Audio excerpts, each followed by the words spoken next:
Lebaran kamar nih penuh, kongguan sirup, betul. Waktu kedua 20% Cina tempat saya Kaliawi. Saya galak, ya. Jadi banyak itu kue kaleng sama apa sirup. Begitu hari ini nggak jadi lurah, nggak satu-satu acan yang nganter. Besok Lebaran belum ada yang nganter kue. Saya tanya RT, woi Cina-Cina ini udah pindah belum bang? Kok nggak ada yang nganter kue lagi? Nggak tahu. Parah nih nama saya. Woi, kok gua nggak dapet kue? Haya, ini bukan lurah, tidak ada. Sudah bukan lurah, tidak ada ya tak. Nak saya sama Cina itu bener. Nah, Bapak dan Saudara sekalian rahimakumullah, ya mau ceramah apa? Gue ya gini-gini aja lah. Jadi silaturahmi itu apalagi kita kebiasaan habis hari raya ada halal halal. Kadang-kadang kita mau keliling nggak mungkin karena orang sudah rame, betul. Diadakan acara itu sama aja. Orang yang mutusin silaturahmi bahaya. Pernah Rasulullah lagi duduk di atas mimbar ngekek sampai rahang, tahu rahang? Geraham kelihatan dari jauh. Berarti enak dia ngelahaya. So lepung nih ngelahaya. Gitu. Sahabat nanya, ada apa Rasul kok ngekek enak amat? Saya nonton sinetron, kata Nabi. Tuh zaman Nabi dia udah ada sinetron. Cuman nggak ada di TV, Allah yang ngasih. Sekarang masih silakan menonton sinetron apa. Jangan dikira orang jelek itu nggak bagus. Tonton itu, preman pensiun. Apa nggak hebat? Preman pensiun, copetnya aja dikasih nasihat sama ketuanya. Kalau nyopet, jangan nyopet turis. Kalau ada dolar segala macam, berarti orang Australia, orang Amerika, orang Belgia, jangan itu. Rusak nama kota Bandung. Tuh, copet bisa ngasih nasihat. Kita malu, Lampung, pengekspor begal. La ilaha illallah. Cuman kalau ada begal ketangkep, tolong jangan dimatiin ya Pak. Itu akan mengundang permasalahan lebih jauh. Tuh kemarin Lampung Timur. Jadi kalau di sini dapat begal, tolong jangan dimatiin. Pukulin aja 3 perapat mati. Sudah dipukul 3 perapat mati, seperapatnya kasihin polisi. Kalau dia mati tangan polisi, bukan urusan kita, urusan polisi. Repot. Kita lanjut lagi. Udah jangan nambah lagi. Sangka mau bikin kopi lagi. Nambah lagi mah nggak habis-habis gue ceramah. Nah, Bapak dan Saudara awas ya, jangan ada yang kencing di tempat. Jadi gambarannya sampai begitu yang diajarkan Nabi kita Muhammad. Beliau sampai keluar gerahamnya, ngelihat sinetron. Kata sahabat, apa yang Tuhan lihat? Saya menyaksikan 2 hamba Allah menghadap Allah. Satu yang dizolimi, satu yang menzolimi. Kata yang dizolimi, ya Allah ya Rob, sakit tuh di sini. Makanya muncul lagu itu, sakitnya tuh di sini. Nah, itu gara-gara itu tuh muncul lagu itu. Jadi jangan heran. Saya sakit ya Allah atas perbuatan dia menzolimi saya. Kata orang yang dizolimi. Oleh karena saya minta kebaikan dia berikan buat saya. Kata Allah ambil. Kata yang menzolimi, waduh Gusti, kalau kebaikan saya berikan sama dia, gelek, makanya lagi kamu. Habis semua jimat. Ya urusan lo. Dan tolong ya Allah, karena saya merasa sakit dizalimi, keburukan saya berikan sama dia. Letak, kata Allah, kan gitu. Sedih dia. Menjelang itu, orang yang dizalimi melihat surga. Allah perlihatkan surga sama mereka. Bagus sekali. Kata orang yang dizolimi, ya Allah surga itu buat siapa? Rasulmu yang mana masuk surga itu? Sahabat Rasul yang mana? Mujahid mana? Orang soleh mana? Kata Nabi, surga ini bukan buat siapa-siapa. Tapi surga ini saya berikan kepada mereka yang mau menembusnya. Siapa orang yang bisa menembusnya? Siapa aja. Terutama mereka yang bisa minta maaf dan yang lebih lagi yang mau memaafkan saudaranya. Oh, saya sudah memaafin. Betul, kata Allah. Betul, ya Allah. Kalau betul, sambut tangannya, peluk dia, tuntun ke dalam surga. Kamu berhak masuk dalam surga. Jadi Ini mah bertetangga enak terus. Apalagi perempuan, enak sama. Seperempuan ini makhluk aneh tapi nyata. Ngeliat tetangga bawa kulkas baru mulai, Kang, kulkas baru. Padahal pegawainya udah jelas kun. Ngapain sampai ke situ? Dalam gayanya so artis. Padahal mah pipa itu pupurnya beli di supermarket. Indomaret itu 7.500. Nih Mirabella. Hai! 96.300 ini 2 kali bayar. Wow. Ngeredit aja ke sombong. Itu perempuan. Karena perempuan ini makhluk aneh tapi perempuan tuh senang dipuji. Betul. Makanya biar udah tua kalau pulang puji bini itu, Pak. Assalamualaikum, waalaikumsalam. Ya Allah nur tekan jatnya. Kenapa ya gue lihat lu kayak Desi Ratnasari. Oi, perempuan dibilang kayak Desi masuk kamar ngaca. Makanya sekali-sekali, Pak, bener ini bukan ngajarin jelek. Betul aja. Swear kita laki semua ya. Sekali-sekali bini mau kondangan tarik ke kamar. Lain itu. Bener aja. Sewaktu itu dia sedang dandan, sedang bagus, harum. Kalau masih di dapur, wow. Mana ada perempuan tidur dandan kalau nggak anak muda, betul. Giliran kita udah tua baru tidur sama bini, enak kita nengok kiri. Ini bini gua apa mak lampir? Udah ompong, peot, iler aja yang panjang. Kita lanjut lagi. Ya Allah nggak kerasa setengah 12. Nah Bapak Ibu sekalian rahimakumullah, terutama Endra, ini yang diajarkan oleh Nabi kita Muhammad supaya anak soleh dan soleha diawali pertama cari istri. Cari istri yang sama akidahnya sama kita, gitu loh. Maka tadi program akan berhasil kalau optimis, kerja keras, cerdas, tapi yang keempat kunci semuanya yaitu ikhlas. Baru kalau ikhlas ngelihat-lihat beginian nggak ruwet kita. Ini kan kembang telur ini budaya. Ini bahasa ibu lu sama anak. Setiap ada kembang telur pasti telurnya dibungkus, betul? Ada bendera. Benderanya duit. Ada batang bambu. Ada batang pisang. Ini semua diterjemahkan. Nah, kata ibunya, lu sekarang baru kayak telur, nak. Belum tahu lu mau jadi apa. Kalau netes nanti, syukur kalau jadi ayam aduan. Kalau jadi ayam potong, paling 75.000 satu. Betul. Tapi kalau lu netes jadi ayam aduan 2 kali keluar dari kalangan, di jalan udah ditunggu si Acong, noban tiau. Padahal dari telur yang sama, harganya akan Kalau lu jadi ayam sayur 75.000, no pagun mahal. Namun yo ayam aing, lebong puluh, mak lebih.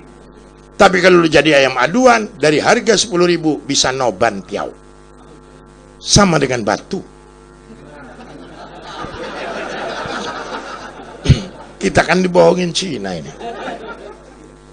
Lihat itu di Aceh, ketemu giok Aceh, 30 ton. Wih sibuk, akhirnya biar jangan hilang, jaga polisi. Lah polisi sekarang senang sama batu. Mecahin juga, bawa pulang. Oh yang adil, yang aman, yang jujur, Ustadz dia doyan batu. Ngambil lagi. Akhirnya dibawa sama Pemda, ke Pemda, dipotong nggak bisa diasah, masih muda. Kemarin gara-gara batu laki bini berantem. Lakinya pulang makan nggak ada sambal, namanya Lampung, makan nggak ada sambal, ngamuk lah. Seperti tidur nggak mimpi. Nur, kedua sambelnya aku mengan. Kata bininya, lah gue sambel ya. Ini bikin woy, gue gampar nanti. Akhirnya bininya ke belakang. Tunggu nggak datang. Parah nih nama lakinya. Rupanya di belakang bininya lagi mandangin cabai rampai terasi garam di lumpang. Nggak digiling-giling. Kata lagi, apa kerja lo? Nontonin cabai. Kenapa nggak digiling? Batunya hilang, Yai. Batu gilingannya hilang. Dicari, ketemu lagi diasah sama anaknya. Kata emaknya, kenapa batu ini diasah? Ini kecubung ngulung, mak. Nah, hati-hati. Kita nih aneh. Maka di dunia ini 3 yang nggak boleh dilawan. Saya begini biar ngeliat batu saya gitu. 1 orang tua, 2 pemerintah yang sah, 3 orang jangan coba dilawan. Yang pertama, jangan lawan orang tua, kualat. Betul ya? Malin kundang aja jadi batu. Karena ngelawan orang. Sekarang batu malin kundang dijaga sama polisi. Takut dipotel dibikin cincin itu. Saya khawatir patung Raden Inten depan Ramayana juga habis itu. Lo orang ngekek lapar. Setengah jam lagi aja kesel orang ini. Lama amat. Nah, Bapak dan Saudara sekalian, jadi ini gambarannya 3 yang nggak boleh dilawan: orang tua, pemerintah yang sah, dan orang. Melawan orang tua, laki atau perempuan sama, kualat. Ngelawan pemerintah yang sah, ruit kita. Betul. Kalau pemerintah mau berbuat apa aja selesai. Karena kita ini milik negara ini. Betul. Yang ketiga, jangan pernah ngelawan orang gila. Kita pukul, kita ditangkap polisi. Dia mukul kita, aman. Namanya gila. Orang gila bebas. Mau makan di jalan laju, tidur di depan toko laju. Sholat iya, nggak sholat nggak apa-apa. Namanya orang. Maka orang Islam yang nggak sholat berarti orang. Ya udah, itu jawabannya. Kan gitu ya. Saya pernah ketemu anak muda, sholat ngadepnya ke timur. Allahu Akbar. Saya bilang, Dek, salah, ngadepnya sana. Itu mah orang sehat, Pak. Saya kan lagi fly. Oh ya bener, mau diapain? Gila dia. Jangan dimarahin. Nah, kembali sama telur. Kata maknya, nak, kamu sekarang jadi telur. Kalau telur putih ditaruh di jalanan sebaskom, yang rebutan cuma anak kecil, betul? Rebuslah 1 baskom, taruh jalan, anak kecil. Yang tua mana doyan? Cuma ngegedein kentut aja. Tapi bicara kentut jangan marah, karena dalam Islam kentut pun ada hukumnya. Betul? Maka lagi kumpul bau kentut, jangan ribut. Bersyukur teman kita sehat. 3 hari nggak kentut, 8,5 juta itu. Kecuali pakai BPJS. Iya. Bener aja. Tapi soal kentut juga ada hukum dalam bab toharoh. Betul ya? Habis wudhu kita mau sholat, belum sempat sholat kentut, batal nggak? Wudhu lagi kan? Cebok nggak? Nah, ada yang nggak, ada yang cebok. Memang itu jawabannya, tergantung kentutnya. Kalau kentutnya halus, nggak usah cebok. Psst, itu angin. Atau kecil panjang, tit, itu angin. Nggak usah cebok. Tapi kalau orangnya gemuk model saya, nggak mungkin begitu kentutnya, pasti birama. Pok, pok, pok, pok, pok, pok, pok. Ini wajib mandi, cebok. Kenapa? Ya dalam hukum, ya baik itu hukumnya, zatnya itu ada, betul. Nah, kembali sama telur. Kalau telur itu putih nggak ada yang rebut, tapi kalau sudah begini, siapa yang nggak doyan? Betul. Apalagi ibu-ibu, 2 sih anak gua 2. Sampai kita lupa etika. Karena satu kebutuhan. Artinya ada daya tarik, daya rangsang. Itu sebabnya kata ibu, nah, kalau nanti gede, jadilah seperti telur yang terbungkus itu. Dia dibungkus. Kemudian ada benderanya. Wah. Bungkus telur ini nggak sembarang. Kalau ini cuma 200 nih. 150 kali satu ya. 150. Tapi ada bungkus telur yang 1.500 bahkan 11.000. Satu. Berarti 1.000 telur 11 juta. Orang tua nggak ada masalah buat anak. Betul. Makanya bikin anak jangan coba-coba. Iklannya gitu kan. Bikin anak kok coba-coba. Ya coba-coba maka jadi ya coy. Tolol iklan itu. Kita lanjut lagi. Jadi nggak ada orang tua merasa rugi dengan ini. Betul? Nah, kalau nanti besar, jadilah telur yang berhias. Semakin besar benderamu, semakin banyak orang suka. Betul. Kalau kamu tinggal nanti di masyarakat, jadi masuk sosial yang punya seperti telur berhias, orang lain aja dekat, apalagi dulur. Ulun bagi, yo paroknya lagi skill deh. Betul. Tapi kalau lu nggak punya bendera, telanjang telur lu, tingkat sosial lu di dunia nanti nggak ada apa-apanya. Oh, jangan lagi Orang lain dulur ge jauh. Betul. Jadilah kamu telur yang berhias. Kalau nggak bisa seperti telur yang berhias, jadi batang bambunya, nak. Batang bambu nggak ada yang terbuang. Lihat bambu, potong kecil-kecil, jual ke pasar, dibeli sama orang Madura untuk sate, dek. Sate kambing nyaman. Kalau nggak bisa jadi tusuk sate agak gede dikit, kirim Kota Bumi jadi sumpit. Sekarang bukan Cina aja yang makan mie pakai sumpit, uang kita nggak sumpit. Nggak bisa tangan satu, tangan dua, dah. Kata temannya, kenapa pakai sumpit begitu? Nah belajar, lolo. Iya, nak sama.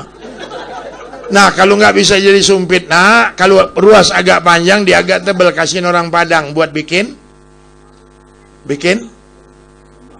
lemeng. Kok orang nggak ada yang kenal orang Padang apa? Bikin lemang, enak, betul. Yang lebih tipis, tamiang namanya. Dia berirama itu. Begitu ditebang, ketok aja menimbulkan getar, irama. Kirim ke Jawa Barat, pulang jadi suling, jadi apalagi dibawa ke Bali, jadi musik bangbung. Hebat. Nah, itu. Kirim ke Lembang, jadi layangan kau. Makanya kalau di TTS, apa rangka layangan? Arku namanya. Ya, arku kan. Ada yang nggak bisa apa sih nih? Makanya jangan ngisi TTS kalau goblok. Kan gitu. Arku. Nah, nggak ada yang terbuang. Oh, kita mau bikin rumah, punya duit 5 juta. Tanah ada, tapi mau beli pasir, semen nggak ada. Tapi punya kebun bambu. Tebang 17 batang atau lebih dari 17 rumpun itu. Dari tiang sampai atap, sampai tempat tidur, sampai kursi tamu, pagar dari bambu. Cantik rumahnya. Betul. Duit 5 juta beli paku semua. Jadi rumah. Betul. Iya. Bener aja. Oh, ada yang terbuang. Apa? Anak bambunya. Itu namanya rebung. Sayur sama udang. Woi, mati banget. Wow. Daunnya, tunggu musim cap gome. Kasihin Cina yang tua buat bikin kue. Kue? Tutun, nggak ngerti aja, sok ngerti. Kue bacang. Kalau dibungkus sama daun bambu namanya kue bacang. Kalau dibungkus sama daun pisang namanya babongkong. Beda-beda itu. Ada apa lagi di balik daun batang bambu? Yang setengah tua, tidak terlalu muda, tidak terlalu tua, ambil jemur. 2 hari 10 biji, 10 lembar, bersihkan, cuci sampai bulunya hilang. Rebus dari 2 gelas atau 3 gelas menjadi 1 gelas. Untuk apa? Obat asam urat yang nggak pernah sembuh. Total sembuh dengan itu. Banyak obat kita, cuman banyak yang nggak suka, betul. Nah, kalau nggak jadi batang bambu, jadilah kamu pohon pisang. Pohon pisang tidak ada yang terbuang, ambil batangnya, sobek-sobek, jemur, jadi apa? Tali. Sekarang udah nggak kepake. Batangnya dibelah 2 buat mandiin mayat. Cuman kalau anak banyak, jangan mandiin mayat pakai batang pisang dan paralon. Anaknya aja, pangku, itu lebih bagus. Bakti anak terakhir kepada orang. Ini anak banyak mandiin pakai paralon, lolo anaknya itu. Mudah-mudahan gak ada berkah buat anak yang begitu. Amin. Mampus loh, udah didoain orang banyak. Nah, apalagi ini pelepahnya sama daunnya. Ambil, reret daunnya, kasihin ibu-ibu buat mepes ikan. Nasi yang dibungkus dengan daun pisang lebih awet, nggak cepet basi, lebih harum, lebih itu. Pelepahnya jangan dibuang, kasih anak kecil buat mainan apa? Kuda-kudaan. Permainan yang mengasihkan tanpa biaya. Kuda lumping. Nah, gitu. Ada lagi yang terbuang. Oh, apa namanya? Jantung yang besar. Ambil jantungnya, kulitnya yang jatuh, jangan dimakan tanah. Kasih anak kecil, dibikin gerobak-gerobakan minimal sepatu ala Aladin. Buahnya nongol lama besarnya, karena ujung jantung masih ada, betul. Potong ujung jantung biar buah cepat besar. Ujung jantung jangan dibuang. Sayur dengan santan encer, khasiatnya memperbanyak air susu ibu. Sebab kalau air susu ibu bukan cuma anak yang senang, bapaknya juga senang.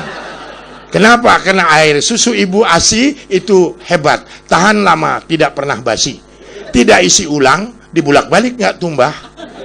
Kemudian wadahnya tidak mudah pecah, kenyal walaupun seperti apa kan juga. Dan hebatnya ASI cocok untuk semua usia. Sebaiknya diminum sebelum tidur. Senang loh orang kalau udah begituan itu. Jadi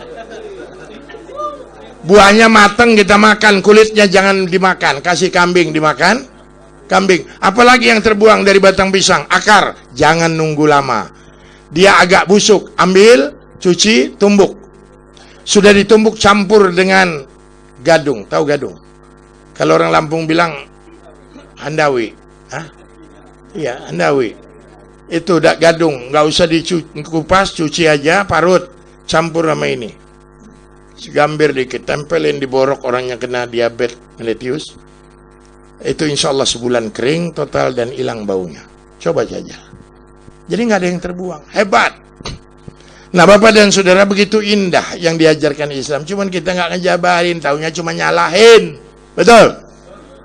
Jadi nggak usah ruwet, merhaban. Nggak semua orang bisa baca nazom. Betul? Cuman memang baca nazom kalau bisa jangan Allah gitu. Sallu alaihi.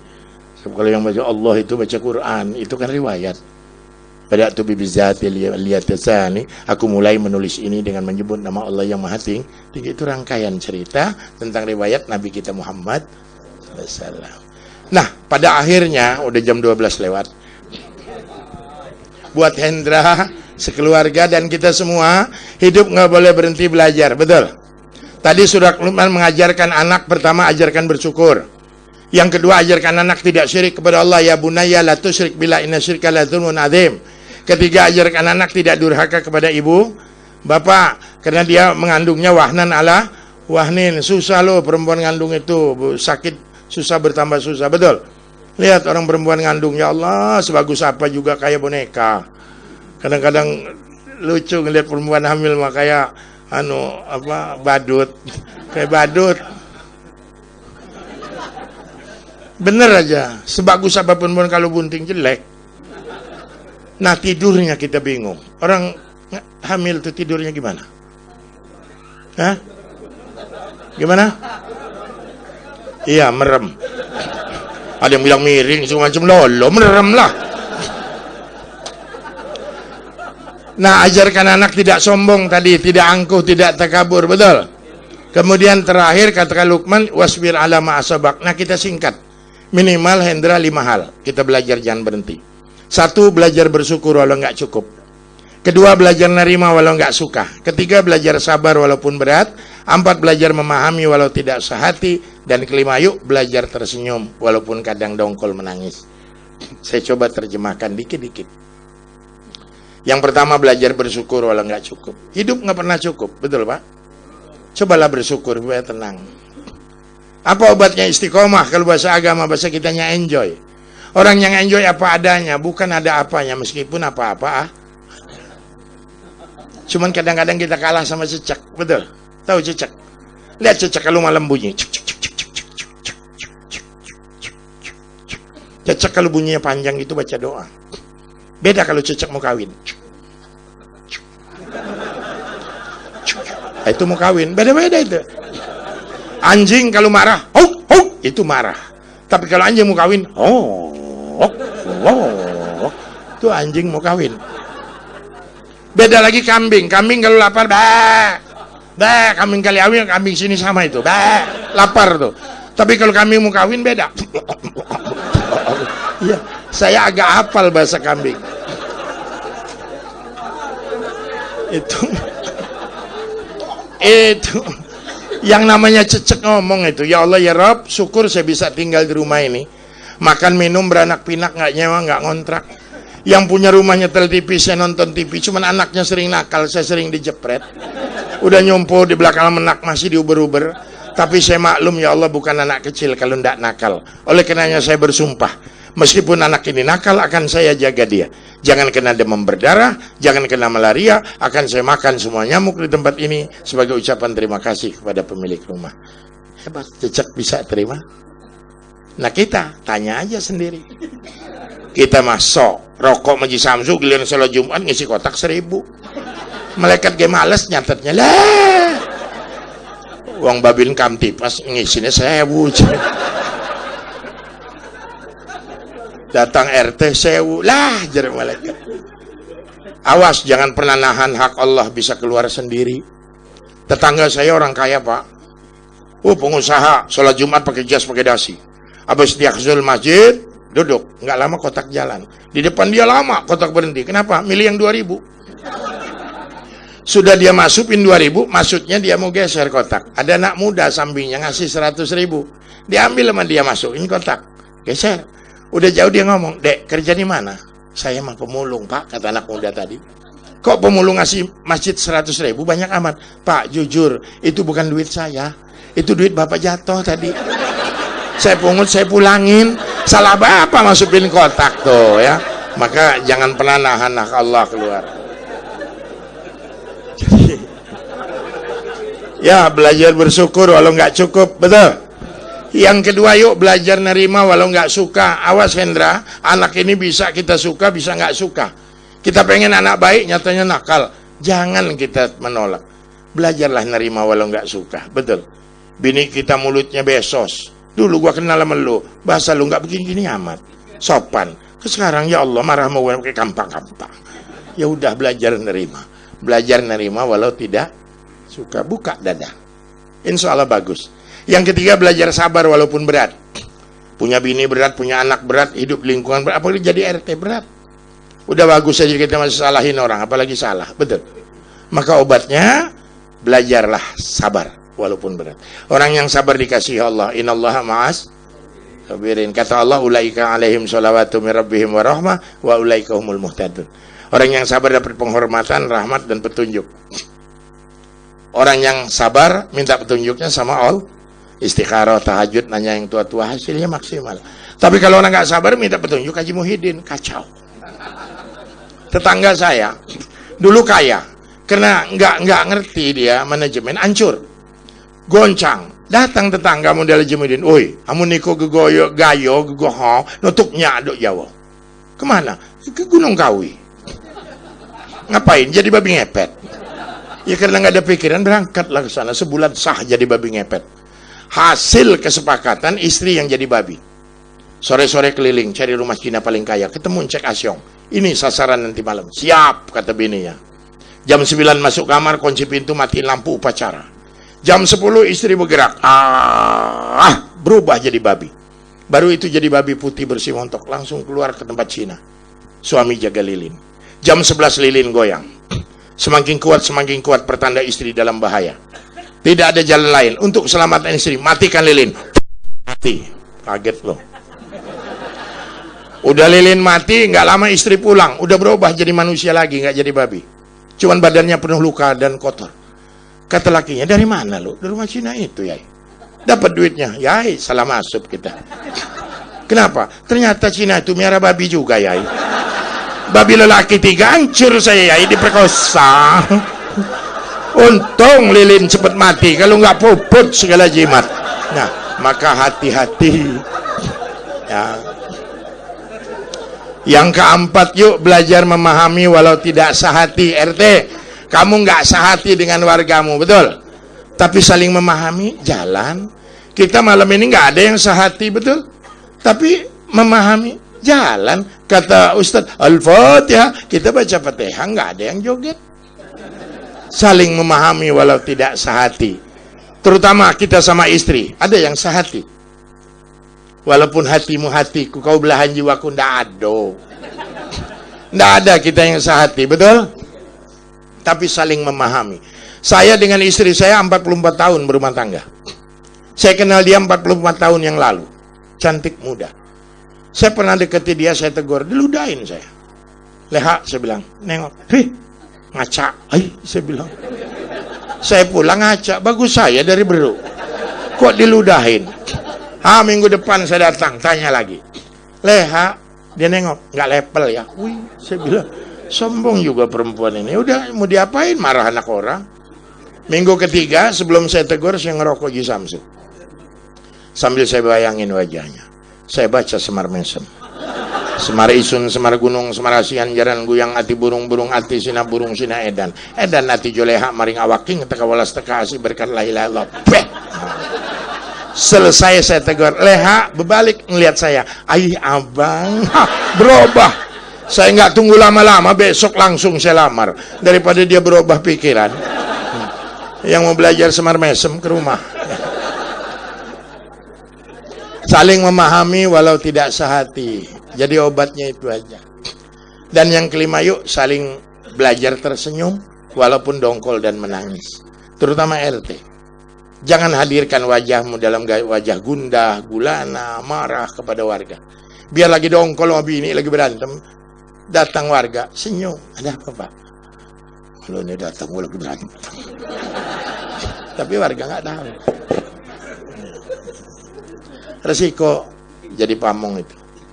Saya lagi jadi lurah, lagi sama bini digedor. Lurah, keluar saya. Nanti kita terusin deh, saya bilang. Mudah-mudahan anak ini jadi anak yang soleha. Amin. Lebih kurang mohon maaf. Wallahu muwaffiq ila aqwamit thariq. Assalamualaikum warahmatullahi wabarakatuh. Warahmatullahi wabarakatuh. Kelamaan takut ada yang ngencing.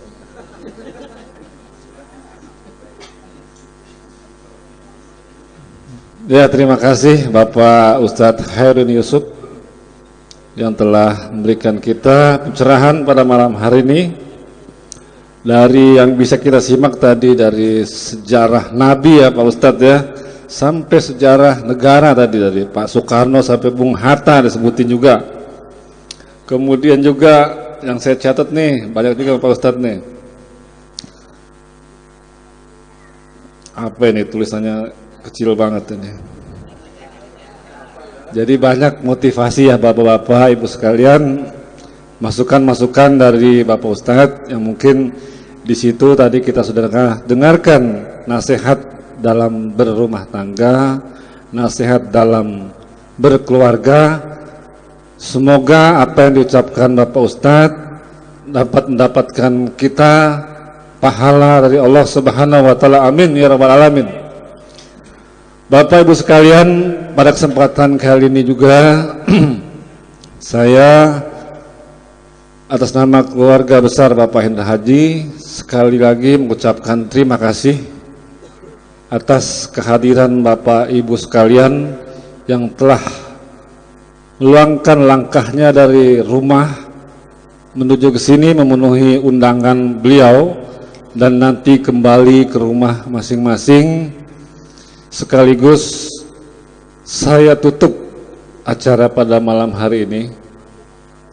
Semoga kehadiran Bapak Ibu sekalian memberikan doa kepada Bapak keluarga Bapak Hendra atas kelahiran putri beliau yang kedua. Jadi mungkin Pak Herudin saya informasikan juga untuk anak Pak Hendra ini yang pertama kebetulan laki, jadi sudah juga komplit, ada laki dan ada perempuan.